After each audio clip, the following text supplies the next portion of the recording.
The sun over Philadelphia on the 4th of July was not a celebration. It was a physical threat. As the mercury climbed to 101 degrees Fahrenheit, the air inside the stadium turned into a thick, suffocating weight. This was meant to be a showcase of elite football, a round of 16 clash between the flair of France and the grit of Paraguay. Instead, the world watched a 90-minute collapse of sporting order that left the governing bodies trembling in the shadows.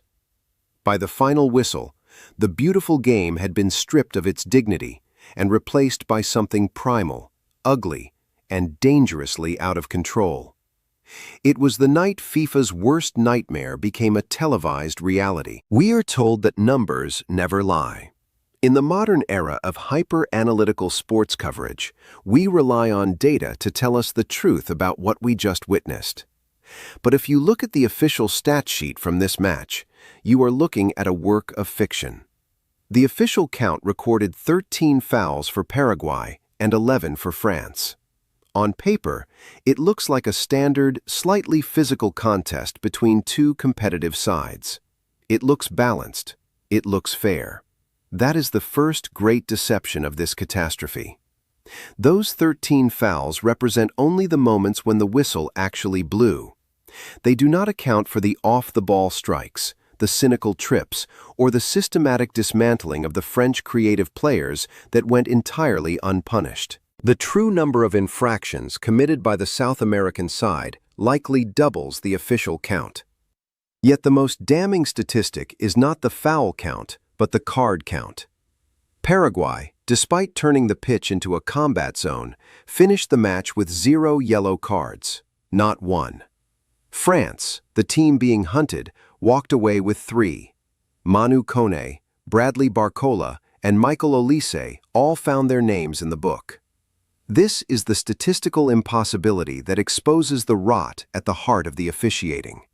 It is one thing for a referee to be lenient. It is another thing entirely for a referee to provide a protective shield for the aggressor while penalizing the victim. The man at the center of this vacuum was Ilgiz Tantichev. He has been a FIFA-listed official for 13 years. For over a decade, he has been entrusted with the laws of the game. On this afternoon in Philadelphia, he seemed to have forgotten every single one of them. L'Équipe, the French sporting daily known for its brutal honesty, handed Tantichev a rating of 1 out of 10. Their verdict was a chilling 4-word epitaph. He got everything wrong. But a 1 suggests a lack of skill. What we saw felt more like a lack of will. Tantichev didn't just miss calls. He actively refused to acknowledge the reality unfolding 3 feet in front of his face. Let us look at the evidence that the cameras captured, even if the referee's eyes did not.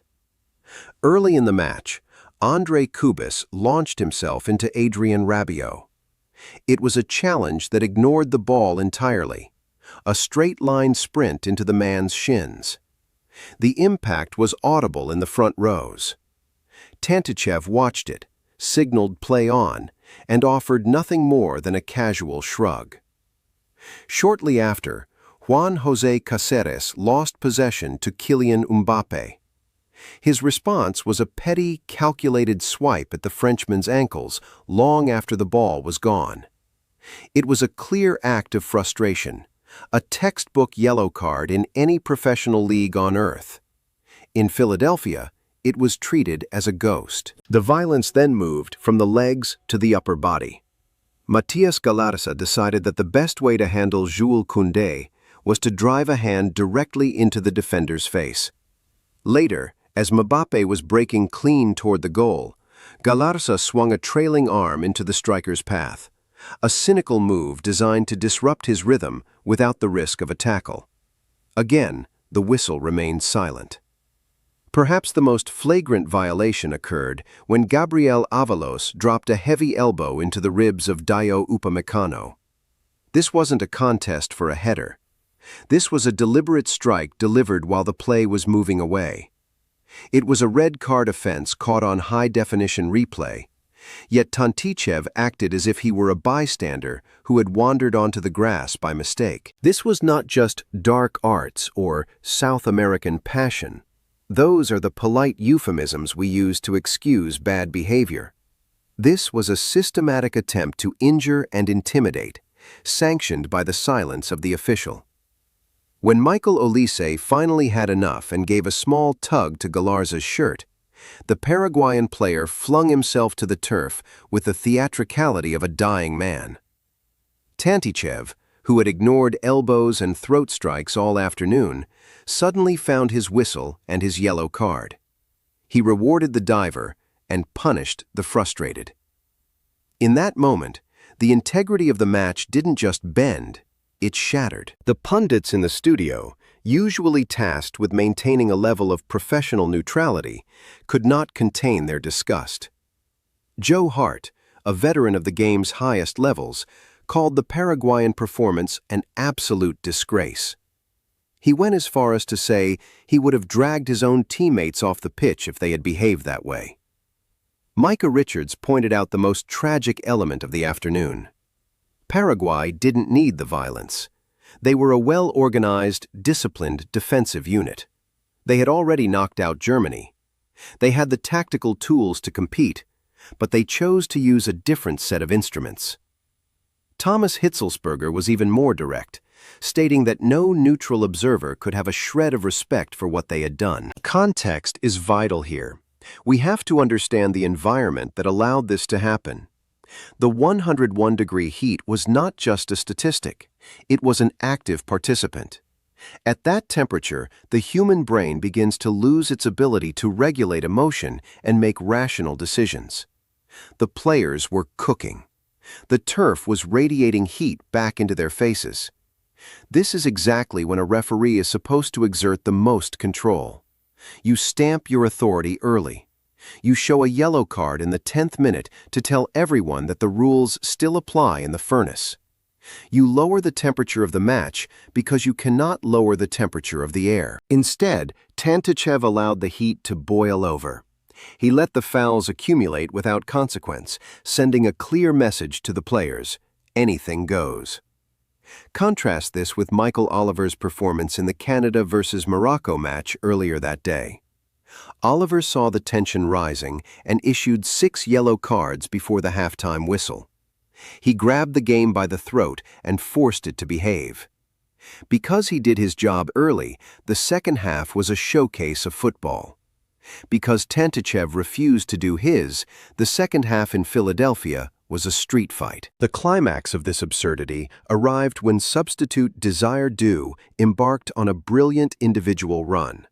He beat 2 defenders with a flurry of footwork before being hacked down inside the penalty area by Diego Gomez. It was the most obvious foul of the match.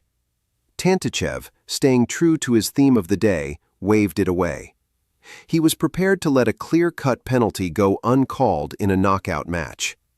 It took the video assistant referee to intervene, effectively forcing Tantichev to walk to the monitor and look at the truth.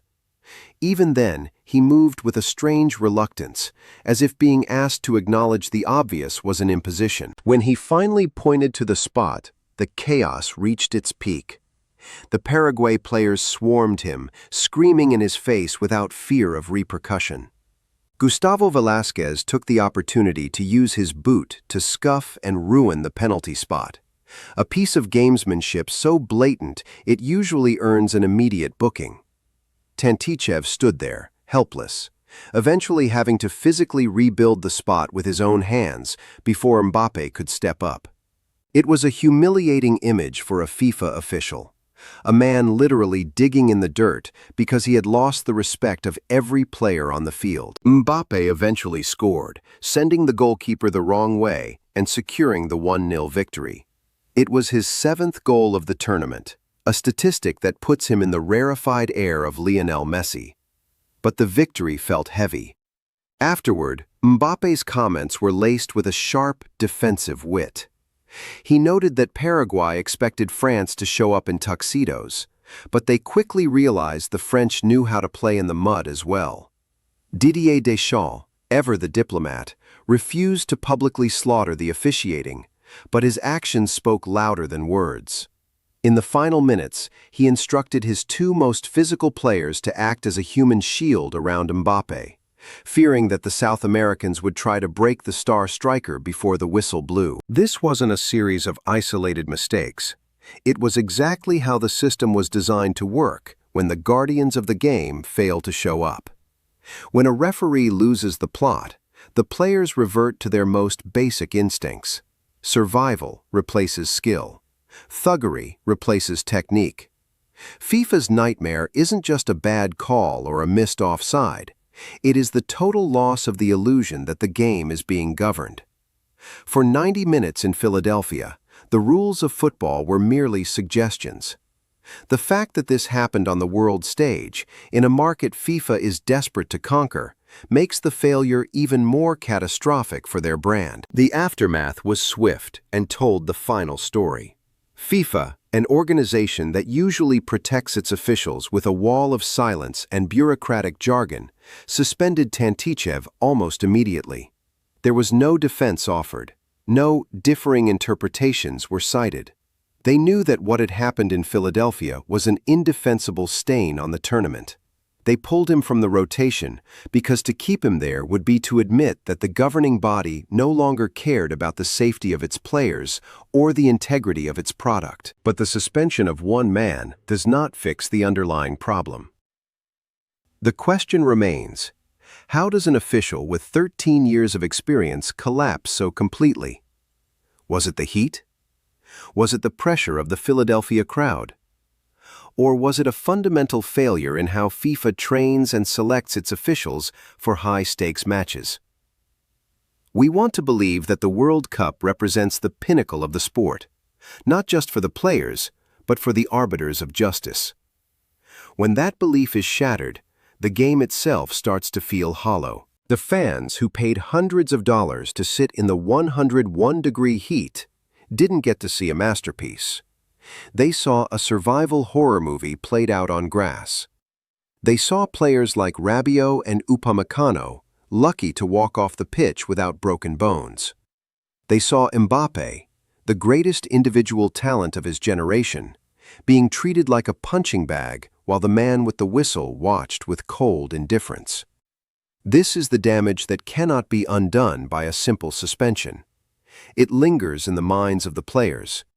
It changes how they approach the next tackle, how they trust the man in the middle, and how they view the organization that sent him there. France will move on to face Morocco in the quarterfinals. They will carry the bruises and the yellow cards they earned for being fouled. Paraguay will go home, leaving behind a reputation for cynicism that will take years to wash away. And the record books will show a 1-0 victory for the favorites. But for those of us who watched it, the score is the least important part of the story. The real story is the fragility of the game we love. It only takes one man in the center of the pitch to turn a world-class sporting event into a backyard brawl. It only takes 90 minutes of silence to undo decades of progress. FIFA's worst nightmare isn't a team losing or a favorite being upset. Their nightmare is a match like this, one where the viewer realizes that the rules only exist if someone has the courage to enforce them. In the absence of that courage, there is only heat, anger, and the sound of bone hitting bone. We watch sports to see the limits of human potential, not the depths of human cynicism. We watch to see the tuxedo, not the mud. On the 4th of July, under a sun that refused to quit, we saw exactly what happens when the tuxedo is ripped to shreds. The stadium eventually emptied, leaving the scorched grass to cool in the Pennsylvania night. The whistles had stopped, and the shouting had faded into the tunnels.